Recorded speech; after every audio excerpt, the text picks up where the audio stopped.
Hey everybody, good morning, good afternoon, good evening. Happy time of day wherever it is in the world you are. Excited today to bring you some information about, does your business need a website? And what are some of those options? This is definitely a question that I come across very frequently and get asked very frequently, as I'm sure many of you have probably thought this at some point in time. Really, in every business ownership journey, this question will come up. Does my business need a website? So I'd like to talk a little bit about why a business might need a website and what the options are. There's 4 key options for websites that I'll go over, and that'll be WordPress, Shopify, Squarespace, and Wix. Those are 4 of the more common ones, as well as what they can be good for and what kind of businesses they can help out with, as well as what kind of needs you might have in order to be looking for a website on one of these platforms. So we'll go ahead and dive right in.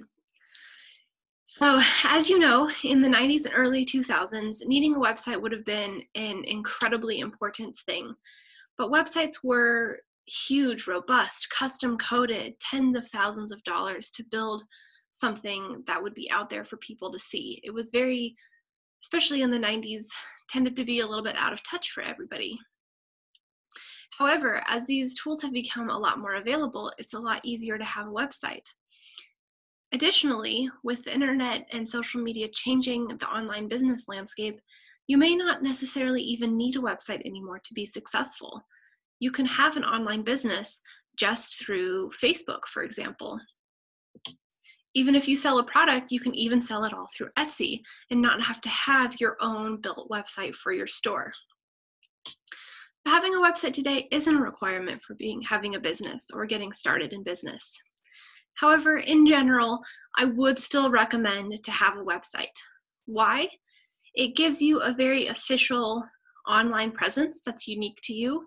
The downfalls of having your business only on something like Facebook or Etsy is that there's distractions, there's other stores, there's people researching other things, so they may not be as attentive to the information about your website.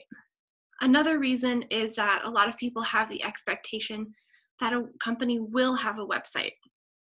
So perhaps they're looking for a local restaurant in town, or they hear about your restaurant.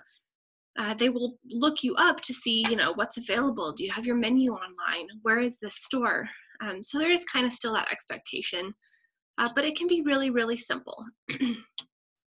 So with that bit of background, here are the most common options. These are the DIY options for building a website for your business. You can hire out people who do these as well, but these are website platform builders so that you don't necessarily have to custom code an entire website. The first website builder is WordPress. You've probably heard of it or have some familiarity with it. It is very common and one of the more robust options for building a website today. Their website even boasts that 36% of the web is built on WordPress, which is probably very true. Our website, pancakedigitalsolutions.com, is built on WordPress. Most sites I know do tend to be built on WordPress as well. There is a free version that happens for blogging. However, the paid option is well worth it, and it's not that expensive. There's lots and lots of free templates, as well as thousands of customizable plugins that give you options to really do anything you want. You could have a store on there, you can do classes, you can have a blog. WordPress is definitely one of the best places if you're planning on having a lot of blogging. And there's also options for custom coding as well, so that you can create really anything you want on the website. It's a great tool for it gives you a lot of options. However, some of the downsides are it can be a little difficult to use. It does come with a pretty significant learning curve. There are lots of YouTube tutorials that you can learn how to use WordPress and build a WordPress website on it. That's what I did back in the beginning, back in 2017. Built our website entirely from watching a YouTube tutorial. And they also have a lot of people are fairly used to using it. So it would be fairly easy to find someone who could build a website with WordPress for you, and then you can learn how to edit it and kind of do the basics later. So that's on WordPress. Another good website is Shopify. For an e-commerce business, that is a business that is selling products online, Shopify is definitely the platform that you're going to want to use. They boast that from first sale to full scale, they're an all-in-one e-commerce point of sale, which is true. For selling products, Shopify really does have everything. It's fairly user-friendly, a pretty good experience to use it, to get it set up. They do inventory management. You can have customer lists, set up all your policies, do email. You can see if someone starts a checkout and when they abandon their checkout, so you can create abandoned cart follow-up sequences. It's very friendly with Facebook advertising pixels, as well as Google Analytics. If you're wanting to sell products online in a shop, Shopify is definitely the right store for you. Now, you might want to get started on Etsy to kind of validate some of your products, or maybe you even do really, really well with Etsy. However, if you're looking more to run your own store and you want to have your own website with your own about page, that's where Shopify is going to be the ideal site. This is also great if you have a brick and mortar store that you want to attach online sales components to, because it will really help with that inventory management, with keeping the customer lists. It'll integrate with whatever systems that you're currently using and help you figure out what the shipping is, shipping labels, charging for that, taxes. When people buy from different states, the different sales taxes, Shopify just does that all for you. So it's really, really nice. Now, the next two sites, Squarespace and Wix, are fairly similar. They're both very simple and quick. If you're looking to get something, you want a website up and running, you could really realistically get a page or two up, or even a full website on one of these tools within a day or two. They both are very easy, very intuitive, one of the easiest website building platforms that exist. Now, Squarespace is a little bit more popular than Wix. Wix does have a lot of templates, editing, and SEO tools, but it doesn't have a ton of options. So it's very, very basic. Kind of ideal if you maybe don't consider yourself to be very tech savvy and you don't want to take the time to learn this new tool. You have your shop open and you need to let people know you're there. You have a grand opening coming up and you just want to let them know, here's where we are, here's what we do, here's some photos, here's our services, contact us. You can create a page fairly simply with that. Squarespace, on the other hand, they're starting to get a little bit better.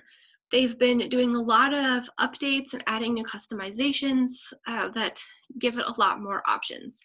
Still not quite to the extent of WordPress, but it's a lot easier to use, a lot easier to learn than WordPress is. What it's ideal for is if you have a portfolio, so like an artist or an architect, or some business like that where you have a lot of images you want to showcase and somebody might commission you to do something. You can sell a couple of products off there, but they do have an e-commerce selling platform, but it's not necessarily best if you're doing lots and lots of inventory. However, if you want to show some of your art and you can sell some of your art, but you're ideally looking for commissions and that sort of thing, or shows, that's Squarespace is a really good site for that.